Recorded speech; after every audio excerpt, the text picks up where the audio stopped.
G'day Eagles fans, welcome back to True Eagle for a review of West Coast versus Adelaide on Sunday night, which was a game that generated a bit of buzz because no one expected it to be that close. Even as the game was going on, I didn't expect us to stay in the hunt as long as we did, but of course we run out 9-point losers to the Adelaide Crows, top team in the competition. We were paying $15 odds to win that game, and I said at the start of I said it on the stream actually on True Footy, that if West Coast beat Adelaide today, it would have been the greatest upset of all time. And I think by the odds, that would be factually correct. As far as I'm aware, West Coast hold the biggest upset of all time based on betting odds for our win over the Bulldogs a couple of years ago. That was paying $13. I reckon it was $15 to beat the Adelaide Crows. So just setting the scene for what a ridiculous outcome that was, what a ridiculous game it was, really. AFL is so weird. Just when you start to think you understand teams and what they're capable of, you get some weird results, and I think that is one of the weirder games of the season so far. We had no right to be that close, and we played really well, and that was, I would say, definitely our best game of the season. And we didn't win, but it was even better than the St Kilda performance because of obviously the quality of the opposition, essentially. I'm strangely not feeling super stoked about it.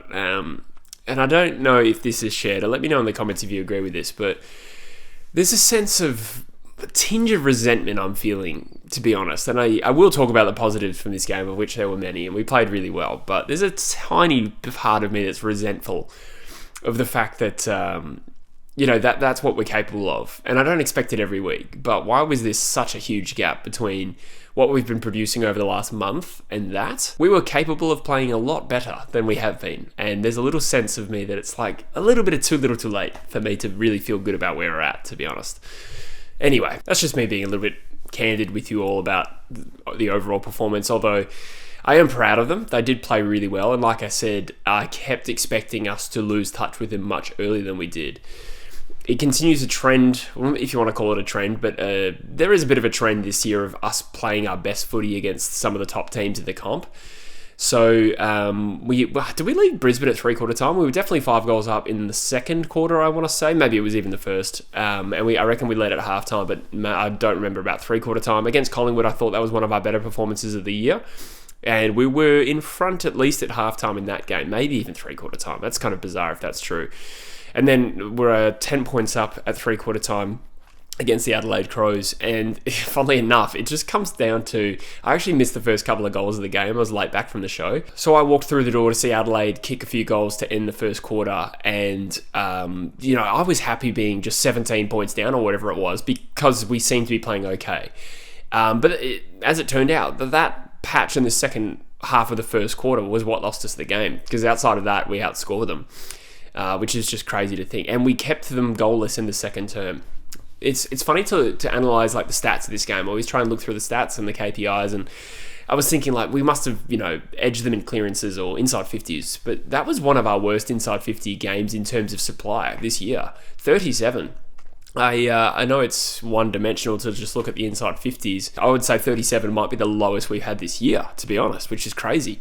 But I think they only had like 45 themselves, which is, I think that's what we got against Melbourne. So there you go. We didn't win the clearances or anything. I think contested ball was still pretty one-sided Adelaide's ways. So trying to diagnose exactly how we played so much better in this game, it's different. So it's probably a bit more of the intangible sort of factors. And I would say that West Coast didn't take a backward step all day, and that was really pleasing. It's similar to the St Kilda game, the only game we've won this year. We just kept coming at them. And I felt that we were braver as well with, some of the decisions we made, which didn't always pay off naturally, particularly towards the late stages of the game. I think there was a lot of skill errors, but also just really bad decisions that ultimately did cost us the game, which you can go back to, the experience piece and perhaps an inability to manage a game where we're actually a shot of winning, which we haven't been in that position much this year. But I can think of a number of times there were just some bad switches, like switching long to a contest or backwards to a contest, which is not completely new to us at all, but ultimately that is a big factor in why we lost the game. And Adelaide were potent enough to pounce on every opportunity we gave them in that last quarter, and that's where Phil Thorpe came alive. Some opportunistic goals. You can't keep a good player down for too long, although Ruben Ginbey did an outstanding job. He gives up like 2 years, several kilos, 12 centimetres, probably at least 10 kilos he gives up on Riley Thilthorpe. And if you told me at the start of the day, and I hadn't really processed it thinking about it, the game, I wasn't, thinking about this game in terms of matchups too much, to be honest, because I thought we were going to get slapped around. But if you told me that Ginbey would be taking Thilthorpe, I would have thought that would have been a disaster. And Ginbey could be the best on ground for us in this particular game. It was an outstanding game, and he's had an outstanding year. So yeah, some bad decisions in the last quarter. Even in that second quarter when we had the momentum and we kicked several goals and they were scoreless or goalless in that second term, we actually also left some goals on the table. I think of Hewitt was involved a couple of times. He laid a great tackle and forced a hold on the ball on Dawson, but they ended up getting a goal anyway because, he slipped over. That's not really his fault, but then he did slip over in the forward 50 at some point earlier in the game as well. So little moments like that ultimately was the difference between the two sides when it's only 9 points. Also in the dying stages, Chesser, who otherwise played a really good game, decided to bump Fogarty instead of go for a tackle, and that led directly to a goal. I think that was a bad error by Campbell Chesser, but I guess it's kind of almost like a privilege to be able to isolate these moments where we lost a game to a top team. So it's not a big deal all in all, but that was ultimately the difference between the two sides. I guess it kind of reminded me of the Brisbane game in a sense, and the St Kilda game, where we looked better when we were braver. And maybe it was just that we didn't shank the ball as much when we were taking on these opportunities. Maybe we were always that brave and it was just our skills which were a little bit better. But it felt like we had a high level of confidence taking on riskier options in this game, which is probably what led to us being better. And of course, we were shanking it a fair bit less as well, which is probably a factor. We were also potent in front of goal. Liam Ryan in particular is a player I've sort of been highlighting in recent weeks for his goal kicking being dreadful.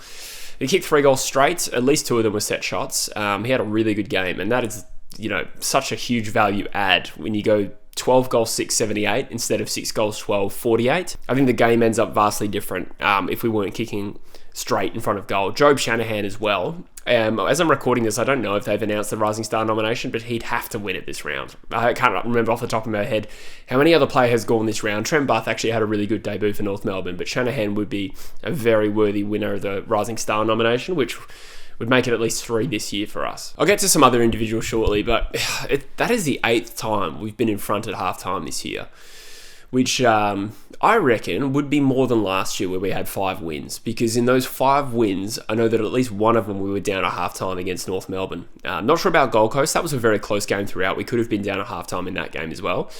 But this year, 8 times. 8 times we've been in front at halftime, and I talked about it recently. There's been several games this year where we've had meaningful leads.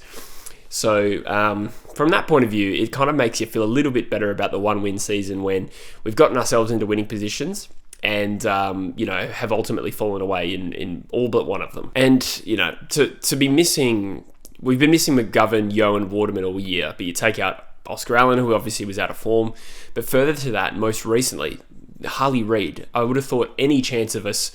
Well, I already thought we had no chance of getting another win this year, but it would only have been further exacerbated by no Harley Reid or even Harry Edwards, particularly in this game with Adelaide's forward line. A lot of credit needs to go to West Coast for that, the players involved in the day, which I think there has been a fair bit of credit online. I think a lot of people were pretty rattled by the fact that we nearly won this game.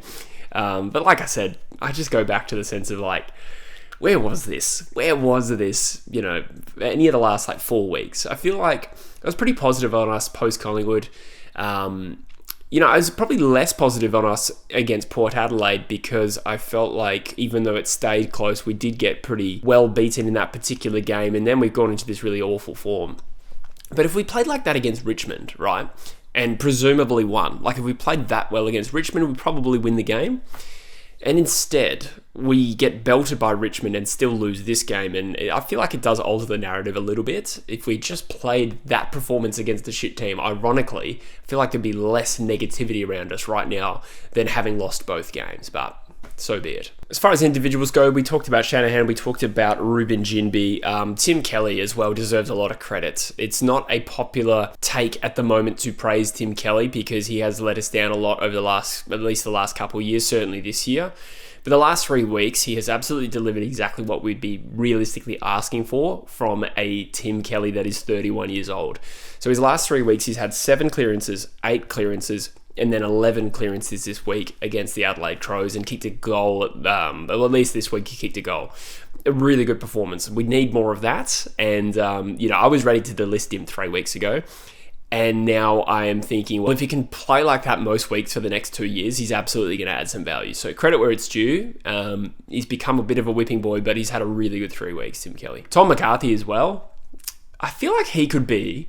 This is crazy. This is some real Eagles nutty kind of talk. But I think as of next year, Tom McCarthy could be an All-Australian player. Like... He is not that far off that level of caliber, I reckon, already, which is obscene. But I think, if he's playing in a better team, he'd look even better. So the fact that he's just slotted into AFL level without an AFL preseason, only done 1 or 2 VFL preseasons, was playing amateur footy either last year or the year before. I think it was last year, actually. And to be looking this far above the rest of our team already is absurd. He lays claim to being one of our best players. And there has been a very recent midfield transition in there as well. He's not winning clearances as such. He's winning more uncontested footy. And he's kicking a lot more than he's handballing, which is good. And he made some mistakes in a hot game against the Adelaide Crows. But geez, what a find that would be if we can turn him into a genuine outside midfielder for us. And some younger guys impressed as well. Once again, I was impressed with Campbell Chesser. He didn't play a full 4-quarter game, but he started well, 13 possessions and a goal. And outside of that one mistake in our back 50, or maybe there was a couple of mistakes by Chesser, but I think there's been more good than bad from him. Hamish Davis played his best game at AFL level, kicked a great goal at a very important time of the game as well. His first goal in AFL footy, I thought he played really well.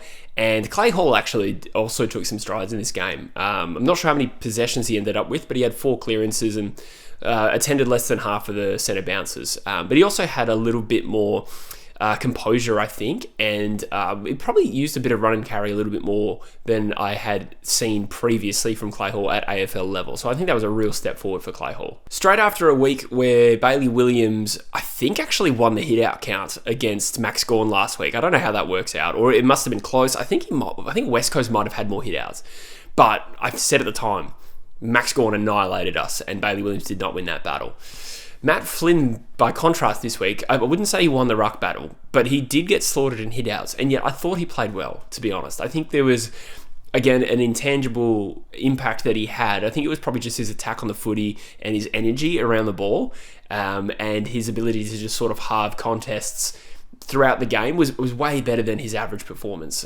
So I'd give some credit. I think without Flynn playing well in that game, we don't quite get as close as we did. Albeit, of course, he got smashed in the hit-outs once again. And it's still going to be an issue for us, the ruck, but that was a better performance from Matthew Flynn. It doesn't feel like the week to really focus on negatives. I've mentioned a couple. So to summarise, just some bad decisions, particularly in that last quarter. Duggan's suspension, I don't know. I put that in a question mark because there was some discussion around that with his bump on Thilthorpe. I mean, it works in Duggan's favour that Thilthorpe's shoulder seemed to be the problem and he played out the game. So I'm not sure what will come of that. As far as I've seen, there's been no discussion of it post-game, so maybe he's all right. I know that Duggan hasn't had a great year, but I still think we'd be exposed without him in the team as a defender. I have been critical of what he does with the ball in hand, but I think we're kind of at critical mass with the amount of experience out of the team at the moment. So anyway, we'll wait and see. The only other probably downside of this game is Tom Gross really had no impact at all. He was subbed out in the 3rd quarter. Not sure how early it was off the top of my head, at least halfway through. And he had just the 1 possession. I think that's probably just more of a reflection of the fact that he's not a half forward, and we are trying to give him some exposure at AFL level, perhaps understandably so, by chucking him on a half forward flank, but he hasn't had any midfield time, and he can't get his hands on the footy, and I don't know if that's a natural position for him. So I'm actually wondering, is it better for his development to stay in the waffle, dominate as a full-time midfielder, and earn his way back into the team as a midfielder, or is it better to get him used to the pace at AFL level on a half forward flank? Well, at the moment, I think he might be in danger of losing his spot, depending on who they deem played well in the waffle this week, which I only caught flashes of. I think that's all I've got to say about the game. Look, I did start this off kind of negatively, and I stand by that. I wish I was more excited about the performance. I'm a little bit resentful that it's come so late and we still didn't win. But maybe I'm just tired and grumpy. I am definitely tired. It has been a big change of routine for me, which is why this review is out a little bit later. But, you know, what I'll be looking to see is if we can replicate that for the last 2 weeks. I mean, Adelaide must kind of hate playing these farewell games. I don't know why. We seem to have a trend of having farewell games against Adelaide. And this wasn't the last home game of the season, so I'm not sure why we sent off McGovern and Sheed in this particular game. But Kennedy a few years ago kicked 8 against Adelaide and made that game closer than it should have been. The following year, Nick Nat, Shuey, Hearn get sent off, and we still lose the game by 7 goals, but we were pretty in the game, much more so than people were expecting.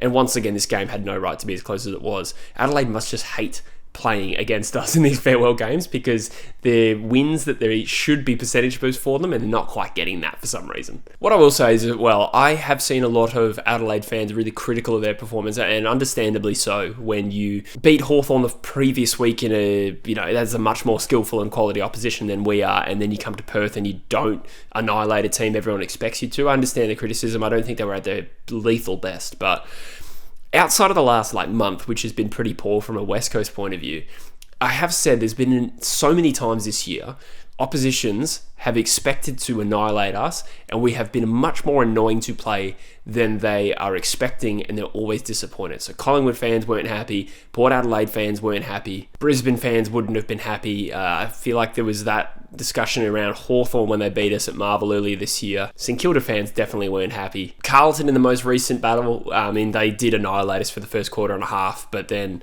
looking at what they were saying after the game, they were really unhappy that we worked our way back into the game. It's good that we've reconnected with that, because that wasn't true in the last 4 or 5 opponents we had. Richmond annihilated us, Melbourne annihilated us. But it's good to see that we were plucky once again. So again, for me, I'll be more comfortable if we continue this form into the last 2 weeks. We have 2 really much stronger opponents, definitely, in the Bulldogs and Sydney to come.